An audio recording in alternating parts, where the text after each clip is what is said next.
Master Stations.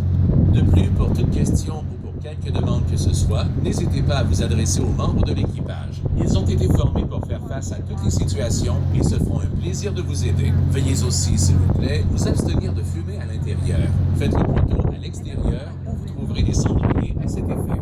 Should you have any question or request, please do not hesitate to ask the crew members. They have been trained for facing any type of situation, and they will be pleased to help you.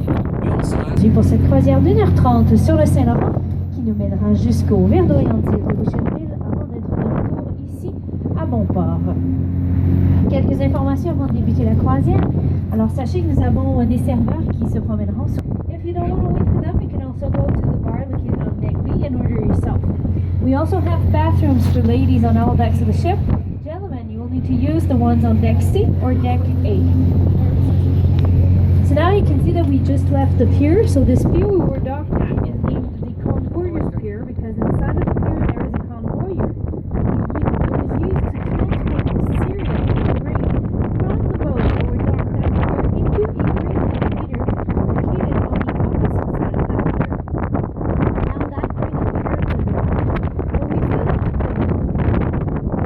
Vous pouvez remarquer que nous avons quitté le quai. Donc ce quai auquel nous étions arrivés, c'est donc le quai des convoyeurs. Du quai se trouve un convoyeur utilisé à l'époque afin de transporter les services depuis les bateaux à quai jusque dans un élévateur à grain qui se situait à l'autre bout de ce quai. L'élévateur à grain puisque entre ici et Québec, nous avons plusieurs obstacles comme des ponts et des lignes de haute tension qui empêchent leur passage. Nous en recevons tout de même. Donc les plus gros bateaux qui se rendent jusqu'à Montréal peuvent contenir environ 2000 passagers. Here on starboard, on your right, we have the Alexander Pier. On that pier, the Edenville Terminal, the only place where cruise ships can dock here in Montreal. So unfortunately for us, the huge cruise ships of the world cannot get here because between Québec et ce gratte-ciel, c'est qu'en fait, à Montréal, nous avons une loi qui stipule qu'aucun gratte-ciel ne peut dépasser le sommet du Mont-Royal, notre unique montagne. Alors, le has a diamond-shaped roof made of windows and a flash on the top. This is 1000 of La Gauchetière. It only has 52 levels. It's not very high because a law in Montreal say that no skyscraper can be higher than Mont-Royal, our unique mountain. So 1000 of La Gauchetière is the same height as Mont-Royal and is and will always be the tallest skyscraper of the city.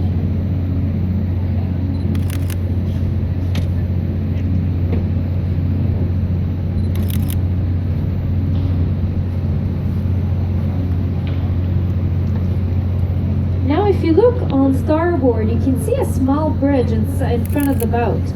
This, behind the bridge are the locks of Lachine Canal. These locks were built in the 1800s to allow the passage of the boats to the Great Lakes, but they're not very big. And if you look at the bridge, our boat cannot fit under that bridge and nor into the locks. Because of that, they were closed at the beginning of the 60s, but then in 2002 reopened to allow the passage of the Pleasance boat. Now the boats that are too big, like ours, they use the St. Lawrence Seaway that we will see a little later in our cruise. Si vous regardez à tribord, vous pouvez voir un petit pont. Derrière le pont se trouvent les écluses du canal Lachine, construites dans les années 1800 pour permettre le passage des bateaux vers les Grands Lacs. Les écluses sont assez petites et vous pouvez peut-être remarquer que notre bateau ne peut pas entrer sous le pont. Alors, puisqu'elles sont petites, elles ont été fermées au début des années 60, mais en 2002 réouvertes au passage des bateaux de plaisance. Maintenant, les bateaux qui sont trop gros pour entrer dans les écluses de la Chine, eux, utilisent la voie maritime du Saint-Laurent, et que nous verrons un peu plus tard au cours de notre croisière. Et toujours à tribord, vous pouvez voir le spa Bota Bota construit sur un ancien laquis, donc ces bateaux qui parcourent les lacs et les rivières. Ce laquis, toutefois, est amarré de façon permanente puisqu'une partie des infrastructures du spa sont construites à l'intérieur de l'eau. The black boat you see on starboard is the Bota Bota Spa, built on a former laker, so these boats that go around the lakes and rivers only. This laker, though, is docked permanently because a part of the infrastructures of the spa are built inside the water.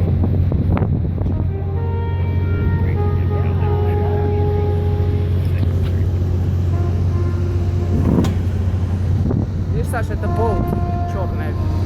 Потому что кафе это не кафе, а болт. Понял?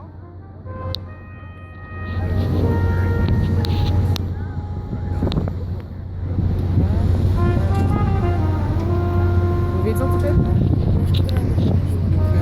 Ага. Там роуд прямо в эту воду съезжает.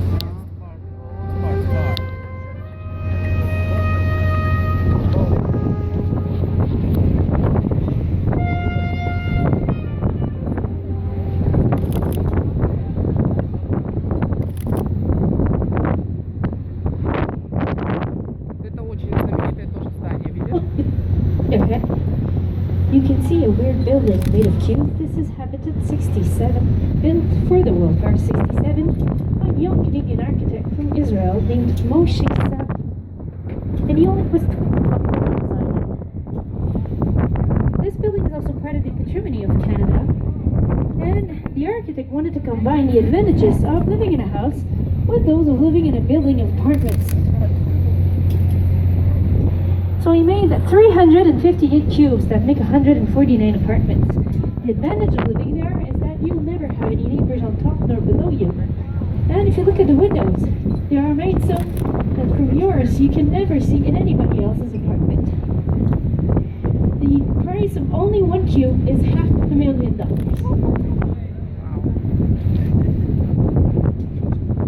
À Tribord, vous pouvez voir un édifice fait de cubes. C'est Habitat 67, construit dans le cadre de l'Expo 67 et dessiné par un jeune architecte canadien d'origine israélienne nommé Moshe Safi, qui n'avait que 25 ans lors de sa création. L'édifice fait aussi partie du patrimoine canadien et l'architecte voulait combiner les avantages d'habiter dans une maison avec ceux d'habiter dans un immeuble à logement.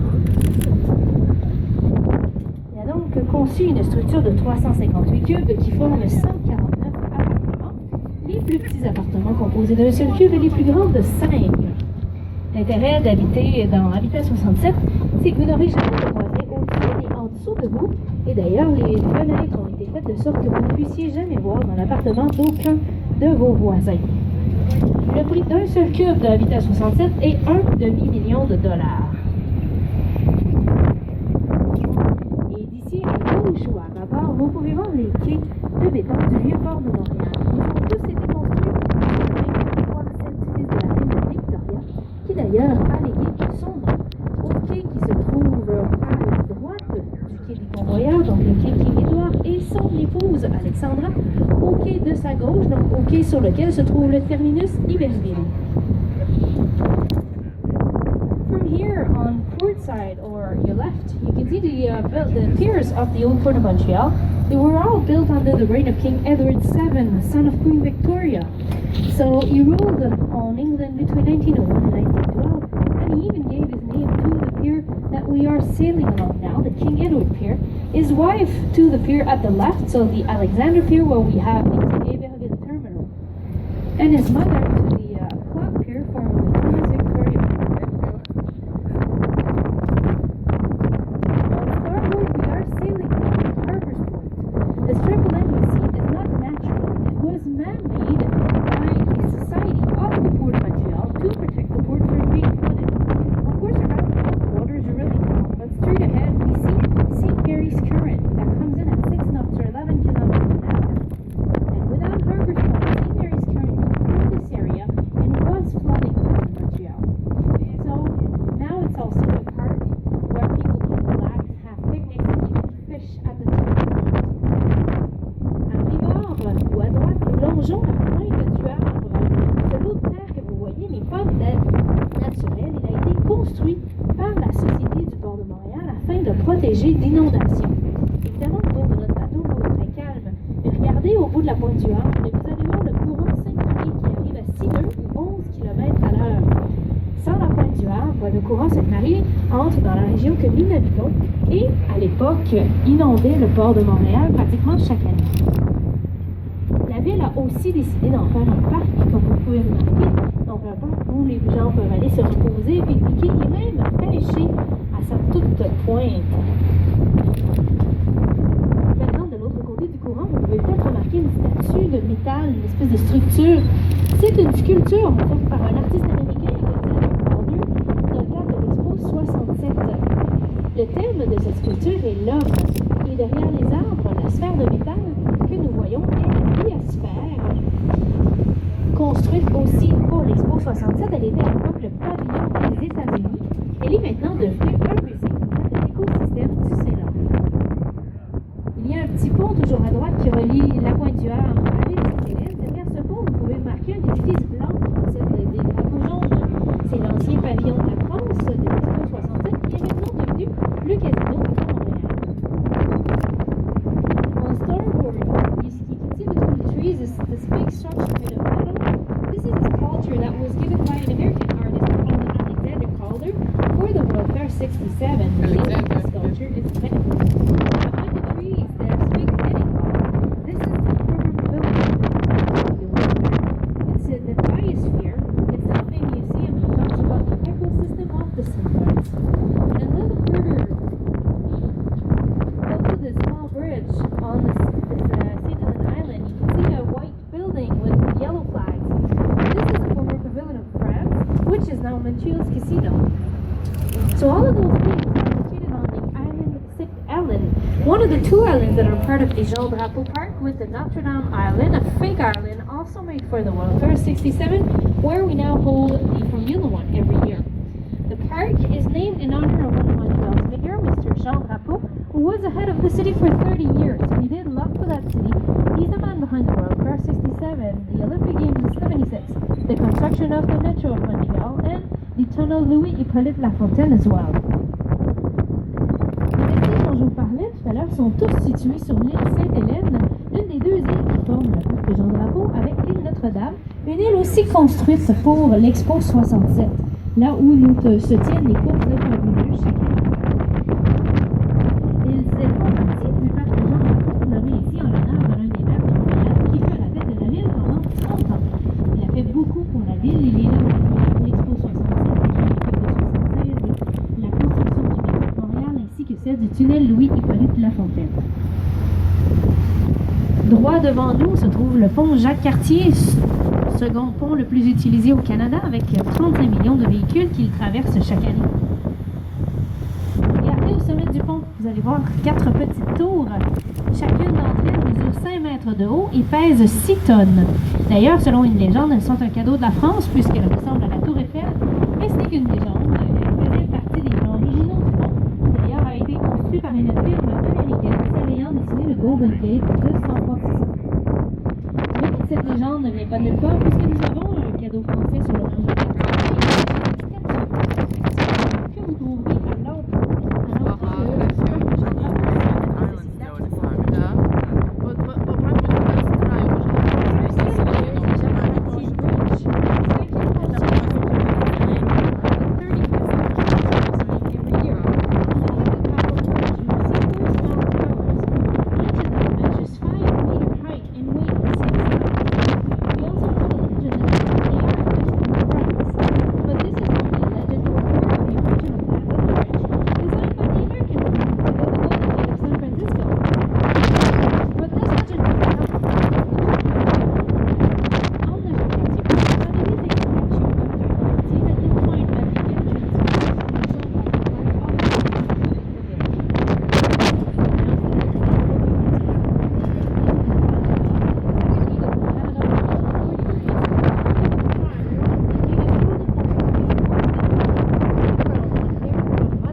son nom au parc d'attractions, le nommant ici la Ronde. In La Ronde, you can also try one of the fastest roller coaster of the world, the Goliath. We are sailing along now. Wow. 2 meters. The Goliath reaches 110 kilometers an hour. Then the city decided to name its amusement park La Ronde because the park is built on a small round island that was named the Round. And when they decided to build the park, they had to annex the round island to the St. Helens Island. So the round island disappeared, and the city decided to give its name to the amusement park, naming it La Ronde or the Round.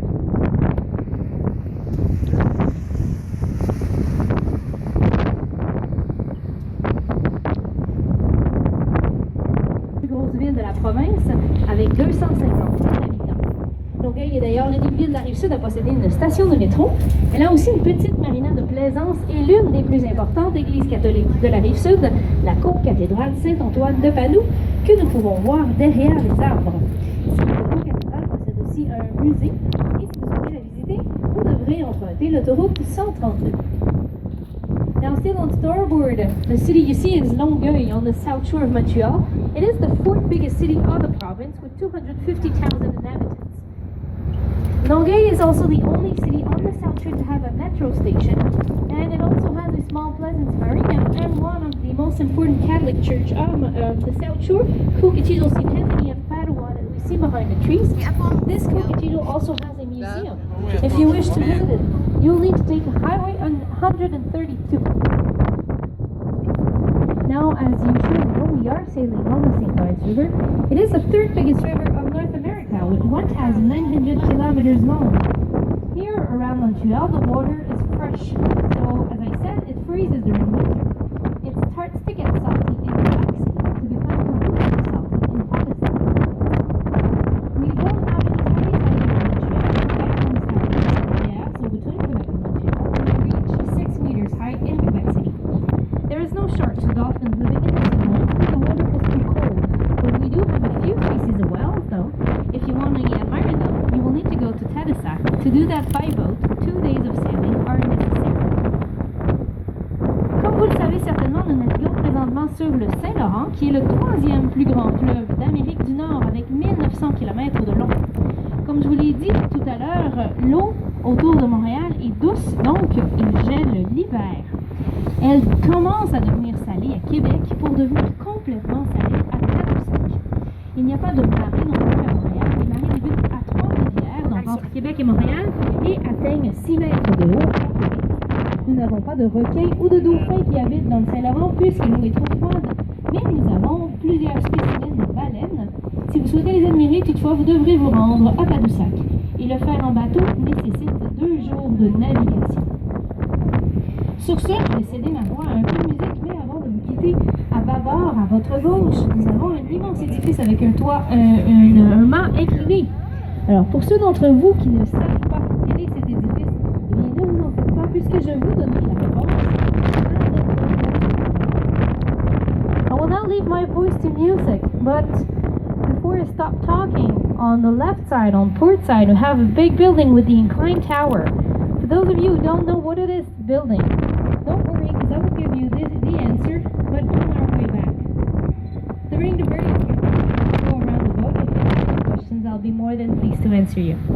Pendant l'intermède musical, je me promènerai sur le bateau, et si vous avez des questions, il me fera plus que plaisir de vous répondre.